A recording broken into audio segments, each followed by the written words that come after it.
नमस्कार, मैं खुशी और आप देख रहे हैं भारतवर्ष मीडिया। आइए नजर डालते हैं इस वक्त की बड़ी खबर पर। सीएम नीतीश ने किया राष्ट्रगान का अपमान। पीके बोले नीतीश कुमार मानसिक रूप से स्वस्थ नहीं है। ये बात पीएम मोदी और अमित शाह को भी पता है, लेकिन फिर भी उन्हें सीएम बनाए हुए है। जनसुराज के सूत्रधार प्रशांत किशोर शुक्रवार को जनसुराज उद्घोष यात्रा के तहत एक दिवसीय दौरे पर हाजीपुर पहुंचे, जहां उन्होंने प्रेस कॉन्फ्रेंस के जरिए पत्रकारों से बातचीत की। उन्होंने कहा कि पटना में नीतीश कुमार द्वारा राष्ट्रगान का अपमान किए जाने की घटना पर चिंता व्यक्त करते हुए कहा कि पिछले वर्षों से मुख्यमंत्री नीतीश कुमार की मानसिक स्थिति पर सवाल उठ रहे हैं। जनसुराज और मैं खुद पिछले 2 महीनों से हर मंच से सरकार से अपील कर रहे हैं कि नीतीश कुमार की मानसिक स्थिति की जांच होनी चाहिए और इसकी विस्तृत रिपोर्ट बिहार की जनता के सामने रखी जानी चाहिए। यह दुर्भाग्यपूर्ण है कि बिहार की मुख्यमंत्री शारीरिक और मानसिक रूप से थक चुके हैं। अब वह सरकार चलाने और फैसले लेने के लिए पूरी तरह से स्वस्थ नहीं है। आश्चर्य की बात है कि प्रधानमंत्री मोदी और गृह मंत्री अमित शाह की भी इस बात से वाकिफ है कि नीतीश कुमार की मानसिक स्थिति ठीक नहीं है, लेकिन दिल्ली की सरकार चलाने के लिए भी बिहार की जनता के साथ अन्याय कर रहे हैं। इसके साथ ही प्रशांत किशोर ने दावा किया है कि जब भी नीतीश कुमार सार्वजनिक मंचों पर मौजूद होंगे तो कल जैसी घटनाएं दोहराई जाएगी। आइए हम प्रशांत किशोर की मुँह जुबानी खुद आपको सुनाते और दिखाते भी हैं। पहले बार जनसुराज के संगठन के बनाने की शुरुआत और उसकी घोषणा इसी सभागृह से आज से करीब 2-2.5 साल पहले शुरू करी गई थी। उसमें भी आप सभी साथियों का तब से सहयोग मिलता रहा है। आज हम लोग एक दिवसीय यहाँ कार्यक्रम में आए हुए हैं। हमारे साथियों का परिचय यहाँ के महोदय ने कराया है और आप लोगों ने देखा है कि 2 वर्ष पहले जो अकेला मैंने जो इस अभियान की शुरुआत मैंने अकेले करी थी पदयात्रा से, अब धीरे धीरे वो एक दलगत उसका स्वरूप हो गया है। लाखों लोग उसमें जुड़े हुए हैं, पदाधिकारी हैं, कई लोगों की आशाएं अपेक्षाएं इस दल और इस प्रयास से जुड़ा हुआ है। हम लोग की कोशिश है कि जिन बातों को लेकर हम लोगों ने इस दल के निर्माण की प्रक्रिया को अभी तक पूरा किया है, उस ईमानदारी और शुद्धता को बनाए रखें। और कोशिश ये है कि आने वाले विधानसभा चुनाव में 243 सीटों पर जनसुराज एक बेहतर और स्वच्छ विकल्प बिहार की जनता के सामने रखे, ताकि 30-35 साल से जो विकल्प के अभाव में राजद के डर से नीतीश और भाजपा के डर से लालू जी को वोट देने की जो परिपाटी है, जो एक तरह से राजनीतिक बंधुआ मजदूरी है, उससे लोगों को निजात मिले और बिहार में एक स्वच्छ और अच्छी सरकार का गठन हो। इसी आशा और विश्वास के साथ हम लोग सभी साथी यहाँ प्रयास में लगे हुए हैं। अब अगर आपके जो सवाल हैं वो आप सवाल कर सकते हैं। मेरा आपसे अनुरोध होगा कि सवाल आप मेरे साथ साथ इस मंच पर बैठे हुए जो भी साथी हैं अगर उनसे भी चाहें तो वो सवाल कर सकते हैं। संभव है कि बहुत सारे सवालों का जवाब वो लोग हमसे बेहतर दे पाए, तो सारा सवाल मेरे से पूछने के बजाय जो साथी हमारे अगल बगल बैठे हैं उनसे अगर आप सवाल पूछेंगे, अगर मनोज जी से पूछिएगा तो यहाँ के प्रभारी हैं, बेहतर बता पाएंगे। अध्यक्ष महोदय या यहाँ पूर्व अध्यक्ष जी जयप्रकाश जी हैं, राकेश पटेल जी हैं, सोनी जी हैं, मनोज जी हैं, यहाँ जिला परिषद इन लोग यहाँ पे है, तो बहुत सारे सवालों का जवाब ये लोग बेहतर दे पाएंगे। तो सारे सवाल मेरे पर फोकस करके न आगे बढ़े। बाकी अगर आपसे मेरे से जो सवाल पूछिएगा उसका जवाब तो हम देंगे ही देंगे। बहुत बहुत धन्यवाद। प्रशांत जी, कहीं भी राष्ट्रीय अध्यक्ष का फोटो नहीं दिखता है। ए भाई, राष्ट्रीय अध्यक्ष का मतलब मनोज भारती जी का, पार्टी के अध्यक्ष मनोज भारती जी हैं। हर जगह उनका पोस्टर मनोज भारती का पोस्टर है। प्रदेश अध्यक्ष है ना। जनसुराज जो है वो मुख्यतः बिहार में ही अभी इसका संगठनात्मक स्वरूप है। बिहार के बाहर इसका कोई अभी राजनीतिक संगठनात्मक स्वरूप नहीं है, इसलिए राष्ट्रीय अध्यक्ष और प्रांतीय अध्यक्ष का कोई मतलब नहीं है। जनसुराज के अध्यक्ष माननीय मनोज भारती जी हैं और वही पार्टी चला रहे हैं। हमारी भूमिका जो है वो आपको पहले से मालूम है, आप उसको सूत्रधार कह लीजिए या इसको बनाने वाला कह लीजिए, उस भूमिका में हम हैं। बाकी जो दल के पदाधिकारी हैं उनकी अपनी अपनी भूमिका है, सबका अपना योगदान है। नीतीश जी को कैसे देखते हैं? अभी जो कुछ न कुछ सवाल उठते हैं, अभी राष्ट्रगान को लेकर एक सवाल के घेरे में आ गए। नहीं, सवाल हम लोगों ने उठाना शुरू नहीं किया है। आपने ठीक कहा कि सवाल तो 2-2.5 साल से उठ रहे हैं, क्योंकि सार्वजनिक जीवन में अगर आपका आचार विचार व्यवहार ऐसा परिलक्षित हो कि आप स्वस्थ नहीं हैं, तो आप जनता और मीडिया के नजर से बात को छुपेगी नहीं। सबसे पहले नीतीश जी के मानसिक हालात पर टिप्पणी उन्हीं के सहयोगी स्वर्गीय सुशील कुमार मोदी जी ने उठाई। विधानसभा सत्र में के दौरान विधानसभा के सामने खड़े होकर 2023 नवंबर में सुशील कुमार मोदी जी ने कहा कि लगता है कि नीतीश कुमार जी को कोई गंभीर मानसिक बीमारी हो गई है। उसके बाद कई बड़े नेता ये सवाल उठाते रहे हैं। पिछले 2 महीने में मैंने भी या जनसुराज ने भी इस बात को उठाया है, इसलिए कि बीपीएससी के आंदोलन के दौरान जो सरकार के विभिन्न नेता या अधिकारी जो हम लोग के संपर्क में रहे, उन लोगों के बातचीत से ऐसा लगा कि नीतीश कुमार जी मानसिक तौर पर इस स्थिति में नहीं है कि वो विषयों का संज्ञान लेकर उस पर निर्णय ले सके। तो हम लोगों ने भी मांग रखी कि भाई अब नीतीश जी इतने बड़े राज्य के मुख्यमंत्री हैं, आप अगर सिपाही के तौर पर भी बहाल होते हैं तो आपका मेडिकल जांच होता है, मुख्यमंत्री हैं तो आपको अपने मेडिकल स्थिति के बारे में स्थिति जो है वो स्पष्ट करनी चाहिए। अभी तक सरकार ने उसका तो संज्ञान कुछ लिया नहीं। मैंने तो कैमरे पर भी कहा है कि नीतीश जी शारीरिक तौर पर थक गए हैं, फिजिकली टायर्ड और मेंटली रिटायर्ड हैं, और रोज की जो घटनाएं हैं आप देखेंगे जैसे जैसे समय आगे बढ़ेगा, चुनाव आते आते रोज आप देखिएगा, क्योंकि अगर आप व्यक्ति अगर स्वस्थ नहीं है तो उसको कितने देर तक आप छुपा कर रखिएगा। हम लोग तो कह रहे हैं कि अगर नीतीश जी बाकी बातें छोड़ दीजिए, अपने मंत्री परिषद के सदस्यों का नाम अगर नीतीश जी बता दें, कैमरे पर अपने मंत्री परिषद के साथियों का नाम नहीं बता सकते हैं, उनकी ये स्थिति है और उनके भरोसे पूरा बिहार छोड़ा हुआ है। और इसके लिए नीतीश कुमार से ज्यादा कहीं ना कहीं भाजपा वाले दोषी हैं। मान लीजिए कि आपको हमको पता हो ना हो, भाजपा के लोगों को तो पता है। क्या आपको लगता है कि गृह मंत्री प्रधानमंत्री को ये पता नहीं कि नीतीश कुमार की मानसिक हालत क्या है? इसके बावजूद सिर्फ वोट के लिए या कुछ सांसदों के समर्थन के लिए पूरे बिहार को उन्होंने एक तरीके से हाशिए पर छोड़ रखा है, और ये चाहते हैं कि किसी तरह नीतीश कुमार का चेहरा आगे रखकर गठबंधन के तौर पर चुनाव जीत जाएं। चुनाव जीतने के बाद तो नीतीश कुमार को हटाएंगे ही हटाएंगे। तो ये तो बिहार का दुर्भाग्य है। उनके बेटे की एंट्री हो रही है जी, नीतीश कुमार के बेटे की एंट्री हो रही है। मुझे तो ऐसी कोई जानकारी नहीं है। पत्रकार बंधु लोग, आप लोग स्वतंत्र हैं इस तरह का स्पेकुलेशन करने के लिए। मेरा अपना एक जीवन में तरीका है काम करने का। जो व्यक्ति राजनीति में नहीं है उस पर मैं टीका टिप्पणी नहीं करता। लालू जी के भी जो बच्चे या परिवार के सदस्य या किसी अन्य नेता के परिवार के सदस्य जो राजनीति में नहीं है, उन पर टीका टिप्पणी करना उचित नहीं है। मैं जहां तक समझता हूं नीतीश जी के लड़के अभी राजनीति में नहीं है। जब राजनीति में आएंगे तब टीका टिप्पणी की जाएगी। कहीं जदयू ने या नीतीश कुमार ने इसकी ना कोई औपचारिक घोषणा की है, ना हम लोगों ने उसको देखा कि कहीं उनको कोई औपचारिक पद दिया गया है।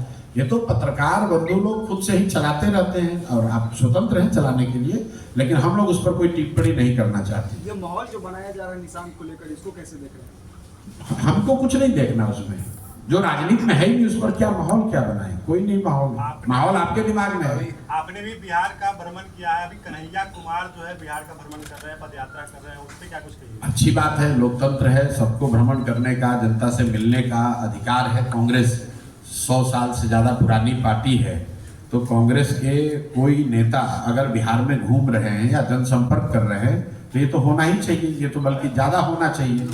लेकिन इतना जरूर है कि जब कन्हैया जी घूम रहे हैं तो उनको ये बताना चाहिए कि कांग्रेस पार्टी के नए नवेले मुख्यमंत्री तेलंगाना में रेवंत रेड्डी ने आज से कुछ महीनों पहले जो कहा कि बिहारियों का डीएनए जो है वो मजदूरी करने का है, बिहारी मजदूरी करने के लिए पैदा हुए हैं, तो कन्हैया जी को या कांग्रेस के बड़े नेताओं को ये बताना चाहिए कि उस बयान से कितना सहमत हैं और अगर सहमत नहीं है तो उन पर क्या कार्रवाई की गई है। राहुल गांधी हो या कन्हैया कुमार हो, उनको ये तो बताना ही चाहिए कि अगर तेलंगाना में कांग्रेस का मुख्यमंत्री ये कह रहा है कि बिहार के लोग मजदूरी करने के लिए पैदा हुए हैं, और तब उसी बिहार में वोट मांगने क्यों आ रहे हो?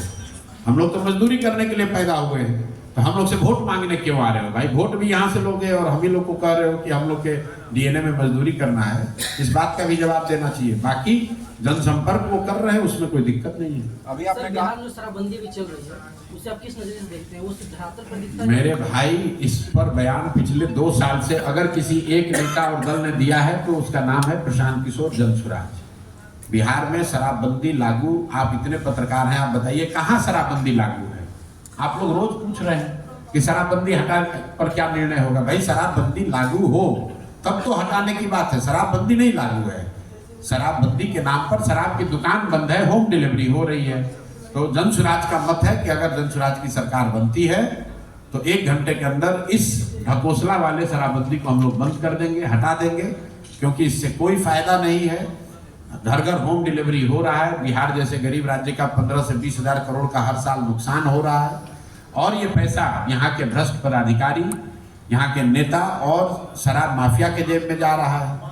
और जिन महिलाओं के, जिन गरीबों के नाम पर शराबबंदी लागू की गई है, आज 1 लाख से ज्यादा लोग जो जेल में बंद हैं शराबबंदी कानून के तहत, वो तो ज्यादातर लोग गरीब, अति पिछड़ा, दलित समाज के लोग हैं, मुस्लिम समाज के लोग हैं।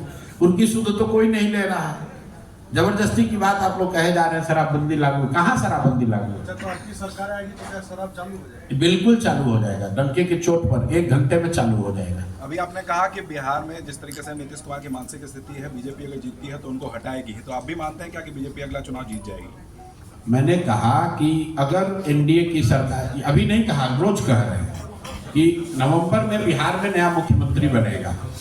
अब कोई भी बने, नीतीश कुमार नहीं बनेंगे। अगर एनडीए जीत भी जाए तो भी, अगर एनडीए जीत भी जाए तो भी नीतीश कुमार मुख्यमंत्री नहीं बनेंगे। आपका सवाल है कि क्या आप मानते हैं एनडीए जीत जाएगा? हमने, कोई जानता नहीं कि परिणाम क्या होगा। हम उन नेताओं में नहीं है जो खड़ा होकर बोल दे कि कौन जीतेगा कौन हारेगा। जब बोलेंगे कौन जीतेगा तो वही जीतेगा। इतना मैं कह सकता हूं कि नीतीश कुमार अगले मुख्यमंत्री नहीं बनेंगे, क्योंकि उसके लिए कोई सर्वे की जरूरत नहीं है। स्पष्ट है कि अगर एनडीए जीतता है तो भाजपा उसमें नीतीश कुमार से बड़ा दल रहेगा और भाजपा वाले उनको हटा देंगे। और अगर एनडीए नहीं जीतता है तब भी नीतीश कुमार नहीं बनेंगे। तो किसी भी हालत में नीतीश कुमार तो मुख्यमंत्री नहीं बनेंगे, बाकी कोई बन जाए। प्रशांत किशोर कहते हैं कि हम भी मुख्यमंत्री नहीं बनेंगे, तो कौन होगा वो चेहरा जो जनसुराज को, अगर लोग सुनते हैं, जनसुराज पे विश्वास जताते हैं, तो कौन मुख्यमंत्री बनेगा बिहार? आपने अगर ये पूछा होता हमसे कि जनसुराज का राज्य का अध्यक्ष कौन होगा या यहाँ जिले का अध्यक्ष कौन होगा, जिले का प्रभारी कौन होगा, तो हम आपको नहीं बता सकते थे 6 महीना साल भर पहले। जब दल बना, दल से जो लोग जुड़े हैं उनमें से ही लोगों ने मिलकर सहमति बनाई कि कौन अध्यक्ष होगा, कौन उपाध्यक्ष होगा, कौन प्रभारी होगा। तो जब जनसुराज जीत कर आएगा तो उसके विधायक मिलकर ये तय कर लेंगे कि उनका नेता कौन होगा। जो है वो मुख्यमंत्री का चेहरा देखकर वोटिंग करती है भाई, ये एक बड़ा फैक्टर होगा कि अब मुख्यमंत्री का चेहरा देखकर वोट करती है, एक बड़ा फैक्टर है। लेकिन जनसुराज चेहरे पर, किसी व्यक्ति के चेहरे पर नहीं, अपने विचार, अपने प्रयास के आधार पर ही चुनाव लड़ेगा। और इसमें कोई एक चेहरा नहीं है। इस प्रयास को ही समर्थन मिले, इसी आशा और विश्वास के साथ हम लोग चुनाव में जाएंगे। क्या प्रशांत किशोर तेजस्वी यादव के सामने राघोपुर से चुनाव लड़ेंगे? भाई, राघोपुर आप ही के जिले में है और ये आपने अच्छा किया, आपने सवाल पूछा। सवाल ये पूछा गया कि क्या प्रशांत किशोर आप चुनाव लड़िएगा, तो हमने ये कहा कि प्रशांत किशोर पार्टी से ऊपर तो है नहीं। अगर दल के साथी तय करते हैं कि हमें चुनाव लड़ना है तो मैं भी चुनाव लड़ूंगा, इसमें कोई दिक्कत नहीं है। दल में चुनाव लड़ने की प्रक्रिया अभी चल रही है, आवेदन दिया जा रहा है। तो मैंने पत्रकार बंधुओं को यह सूचित किया कि एक साथी ने, कुछ साथियों ने राघोपुर से मेरे नाम का आवेदन भरा है। ये तय नहीं हुआ है कि मैं लड़ूंगा या नहीं लड़ूंगा, लेकिन कुछ साथियों ने वहां से आवेदन भरा है कि आप आइए और राघोपुर से चुनाव लड़िए। दल से ऊपर प्रशांत किशोर नहीं है। सब लोग मिलकर तय करेगा कि आपको चुनाव लड़ना है तो चुनाव लड़ा जाएगा। वो हरनौत होगा कि राघोपुर होगा कि कोई दूसरा क्षेत्र होगा, वो जब दल के नेता साथी तय करेंगे वो किया जाएगा। लेकिन अगर दल कहेगा तो प्रशांत किशोर तेजस्वी के खिलाफ में उतरेंगे। बिल्कुल लड़ेंगे भाई। तेजस्वी क्या है, दल कहेगा कि मोदी के खिलाफ लड़िए तो मोदी के खिलाफ लड़ेंगे। दल जो कहेगा वो करेंगे। विजय के साथ में आप चुनावी कैंपेन में गए थे आप साउथ में, तो क्या वो यहाँ पर आएंगे आपके लिए प्रचार करने? कलपति विजय जो आप कह रहे हैं टीवी के, ये मेरे मित्र हैं, बहुत पुराने मित्र हैं, और हम लोगों ने करीब करीब साथ में ही अपना प्रयास शुरू किया है।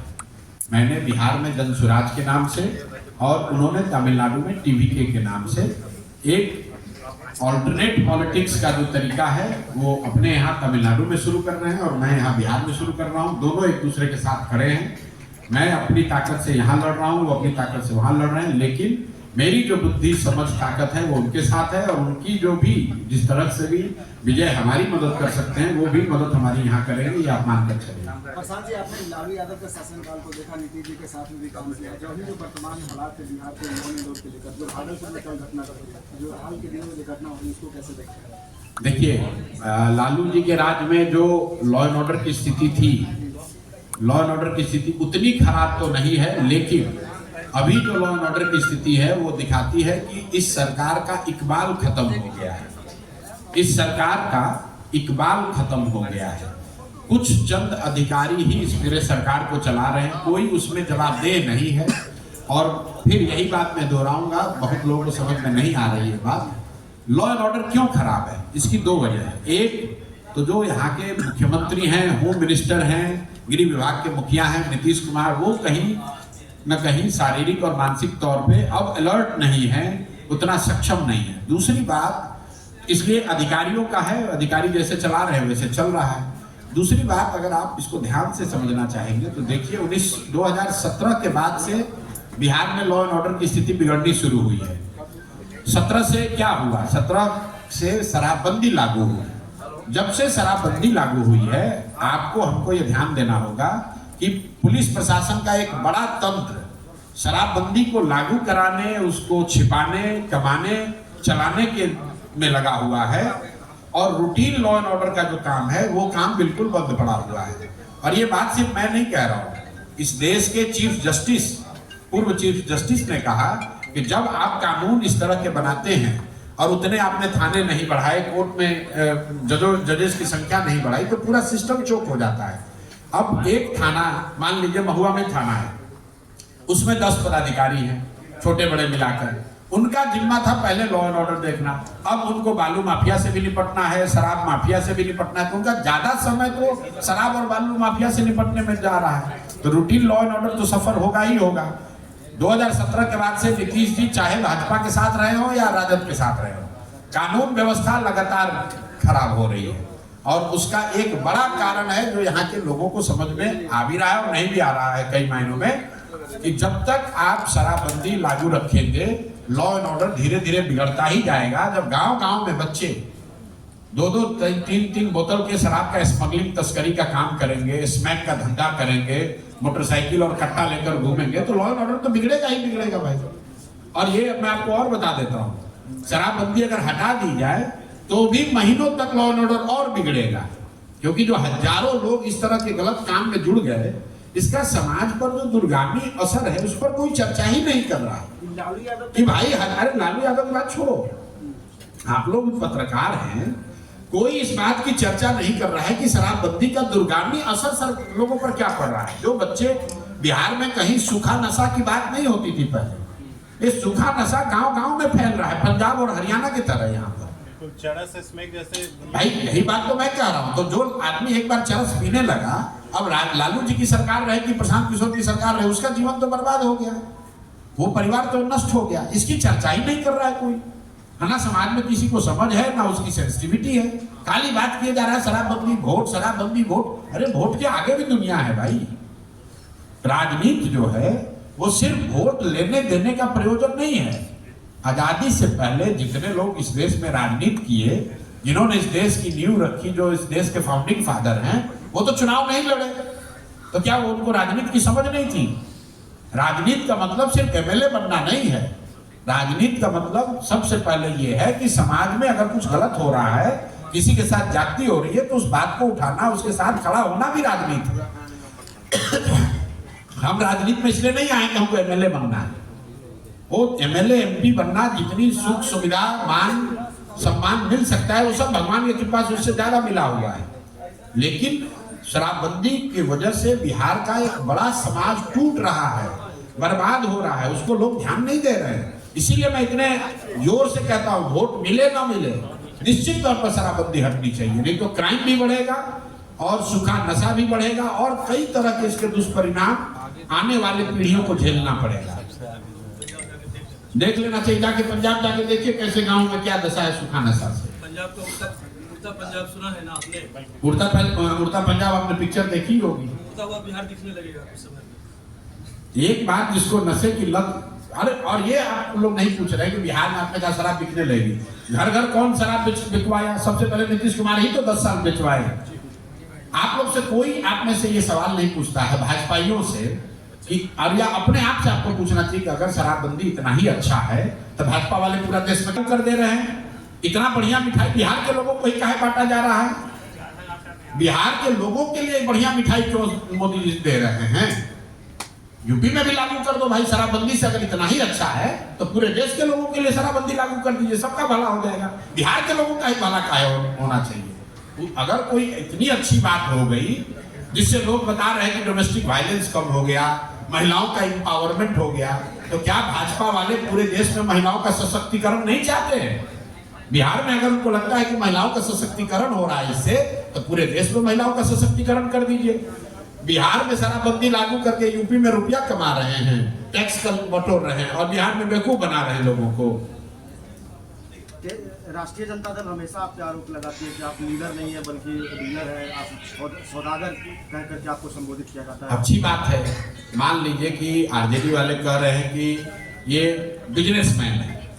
बिजनेसमैन है, हमने तो पहले किसी अपने साक्षात्कार में कहा बिजनेसमैन है, चोर तो नहीं है, किसी का डाका तो नहीं डालते हैं, शराब माफिया तो नहीं है, बालू का धंधा तो नहीं करते हैं, चारा चोरी तो नहीं किए हैं, बिजनेसमैन हैं। और ये विचार बेचने आए हैं कि बिहार के लोगों को अपने बच्चों के पढ़ाई और रोजगार के लिए वोट देना चाहिए। इस विचार का सौदा करने आए हैं कि अब नेताओं की चिंता छोड़ो, जाति धर्म छोड़ो, अपने बच्चों की चिंता करो। ये विचार टोकरी लेकर सर पर गांव-गांव बेच रहे हैं। आपको अगर बुरा लगता है तो मत खरीदिए, जिसको अच्छा लगेगा वो खरीदेगा।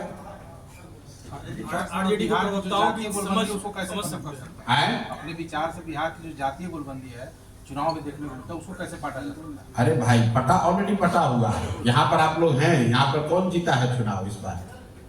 इस बार कौन चुनाव जीता है? चिराग जी जीते हैं। कितना वोट मिला है उनको? 6.25 लाख। तो क्या चिराग जी के जाति के 6.25 लाख लोग रहते हैं इस लोकसभा क्षेत्र में? तो क्या सिर्फ चिराग जी के जाति के लोगों ने ही उनको वोट दिया है? कि आप लोग के सामने जो चीज रहती है उसको भी आप लोग देखना नहीं चाहते। आप ये कह रहे हैं कि हर आदमी सिर्फ जाति पर वोट दे रहा है। तो क्या चिराग जी के जाति के 6.25 लाख लोग रहते हैं लोकसभा क्षेत्र में? और अगर नहीं रहते हैं तो दूसरे जाति के लोगों ने भी तो चिराग पासवान को वोट दिया ही है ना। लालू जी के जो उम्मीदवार होंगे उनको यहाँ बड़ी संख्या में मुसलमानों ने वोट दिया होगा। तो क्या लालू जी की जाति मुसलमान तो है नहीं? भाई जाति राजनीति में एक बड़ा फैक्टर है। जो भी चीज समाज में फैक्टर है वो राजनीति में फैक्टर होगा। लेकिन जाति एकमात्र पहलू नहीं है। जाति एक पहलू है, जाति एकमात्र पहलू नहीं है। बिहार में लोग मोदी जी को वोट दिए हैं। मोदी जी के जाति का तो एक आदमी रहता ही नहीं है पूरे बिहार में। मोदी जी जिस घाटी समाज से आते हैं, घाटी समाज का तो कोई बिहार में रहता ही नहीं है। तो बिहार में मोदी जी को वोट दे कौन रहा है? भाई आपको ऐसा लगता है कि हर व्यक्ति, नीतीश कुमार के जाति के कितने लोग रहते हैं बिहार में? नीतीश जी के अपने जाति के कितने लोग रहते हैं बिहार में? आप कहिए कि वो तो समीकरण बनाए हैं। तो अगर नीतीश जी समीकरण बना सकते हैं तो प्रशांत किशोर भी समीकरण बना सकते हैं। क्या लगता है सर, बिहार में बिना नीतीश कुमार के सरकार बनाना संभव है? अरे भैया लिख के दे देते हैं, आप भी बोले, आपको सुने नहीं कि अब कोई भी सरकार बनेगी, किसी की सरकार बनेगी, नीतीश कुमार मुख्यमंत्री नहीं बनेंगे। चेहरा तो फ्रंट में। अरे भैया फ्रंट में तो आप अपना भी चेहरा लगा सकते हैं, हम भी लगा सकते हैं। जनता किस चेहरे पर मोहर लगाती है इस पर ना बात है। तो नीतीश कुमार जी के चेहरे पर अब मोहर नहीं लगने वाला है। जनता देख चुकी है कि इस आदमी को अगर हम लोग 10-20 MLA भी जिता देंगे तो ये आदमी कुर्सी के लिए बिहार का सौदा करने में 1 मिनट नहीं हिचकिचाएगा, चाहे वो सौदा आरजेडी के साथ करना पड़े या भाजपा के साथ करना पड़े। नीतीश जी अभी भाजपा के साथ हैं आपने कभी सुना कि उन्होंने कहा कि हम भाजपा लोग का देश की मीडिया बता रही है कि नीतीश जी के समर्थन से ही देश की सरकार चल रही है। नीतीश जी ने कभी ये कहा कि बिहार में चीनी मिल चालू होगा तब हम समर्थन देंगे, या बिहार के हर राज्य में एक फैक्ट्री लगा दे केंद्र सरकार तब हम समर्थन देंगे? नीतीश जी को तो इसकी चिंता नहीं है। नीतीश जी को चिंता है भैया हमको मुख्यमंत्री बनाए रखो, हम तुमको समर्थन देते रहेंगे। तो ये बात जनता भी देख रही है ना भाई, कि आपको अपनी कुर्सी को छोड़कर किसी की चिंता नहीं है, तो जनता भी चुनाव में आपकी चिंता नहीं करेगी। चुनावी साल में एनडीए और महागठबंधन के बीच में जनसुराज अपने आप को कितना मजबूत देखती है? जनसुराज बिहार में त्रिकोणात्मक संघर्ष देखता है। यहाँ पर बहुत दिनों के बाद पिछले 25-30 साल में शायद पहली बार एक प्रॉपर त्रिकोणीय मुकाबला होगा। जिसको जनता आशीर्वाद दे वो जीतेगा, लेकिन प्रॉपर त्रिकोणीय मुकाबला हर सीट पर होगा 243 के 243 में, जिसमें एक और एनडीए है, एक और आरजेडी इंडिया अलायंस है और एक और जनसुराज। पहले जनसुराज के लोगों में सिर्फ गांधी थी, अब जनसुराज के लोगों में अम्बेडकर और गांधी दोनों साथ। जी, इसका मतलब ये हुआ कि पिछले 2 वर्ष में जब पूरे गांव-गांव हम लोग चले तो ये देखा कि विचारधारा के आधार पर जो जनसुराज की विचारधारा है, हम लोग की लड़ाई भाजपा की आइडियोलॉजी से, भाजपा के विचारधारा से है। और अगर भाजपा को विचारधारा के आधार पर उनसे लड़ना है तो 4 विचारधारा के लोग आज भाजपा से लड़ रहे हैं। एक जो गांधी को मानने वाले लोग हैं वो भाजपा की विचारधारा से इत्तेफाक नहीं रखते हैं। दूसरा जो कम्युनिस्ट विचारधारा के मानने वाले लोग हैं वो भी भाजपा की विचारधारा से इत्तेफाक नहीं रखते हैं। तीसरा जो अम्बेडकराइट्स हैं, बाबा साहब को मानने वाले लोग हैं, वो लोग भी भाजपा की विचारधारा से सहमत नहीं हैं। और चौथा जो ओरिजिनल समाजवादी हैं, लोहिया और जयप्रकाश जी के अनुयायी हैं, वो भी भाजपा से इत्तेफाक नहीं रखते हैं। अब इन 4 विचारधारा के मानने वालों में 2 विचारधारा, कम्युनिस्ट पार्टी का तो अपना दल है तो उसको हम लोग ले नहीं सकते हैं, और समाजवादी यहाँ पर लोहिया और जयप्रकाश जी को मानने वाला कोई बचा नहीं। जो एक नीतीश कुमार बचे हुए थे वो खुद ही जाकर भाजपा के साथ बैठ गए। इसलिए जो 2 बच गए, उन दोनों विचारधारा के जो आइकन हैं, जो सबसे बड़े प्रणेता हैं गांधी और बाबा साहब, उन दोनों को साथ में लाकर ये सीधा प्रयास किया जा रहा है कि एक ऐसा दल, एक ऐसी व्यवस्था खड़ी की जाए जो भाजपा से जमीन पर भी और विचारधारा के आधार पर भी मुकाबला कर सके। जनसुराज में अगर कुछ चीज है, वो चाहे चित्र हो, कलर हो, फोटो हो, बिना सोचे समझे ऐसा कुछ नहीं लगा दिया गया कि अच्छा अब ये एक फोटो हम इसमें 3 लगा देते हैं, कि अब 2 लग गया, अब इसमें 1-2 और बढ़ा देते हैं। अगर वहाँ एक फोटो लगा है तो उसके पीछे एक गहरी सोच है, समाज का नजरिया है, और वो नजरिया ये है कि विचारधारा के आधार पर अगर भाजपा से लड़ना है तो गांधी और बाबा साहब अम्बेडकर के मानने वाले लोगों को साथ में आना होगा, और साथ में आकर विचारधारा के आधार पर जमीन पर उनसे मुकाबला करना होगा। इसलिए जनसुराज देश का एकमात्र ऐसा दल है जहां गांधी और बाबा साहब का चित्र एक साथ आपको दिखता है। ये सिर्फ चित्र नहीं है, उनके विचारधाराओं का साथ में आना है, उनके मानने वाले लोगों का साथ में आने का संदेश है। चुनाव चिन्ह को लेकर जो संवैधानिक व्यवस्था है कि नए दल को चुनाव चिन्ह चुनाव के 6 महीना पहले मिलता है, तो हम लोग को वो चिन्ह मई में मिलना चाहिए। हम लोगों ने अपना आवेदन दे रखा है।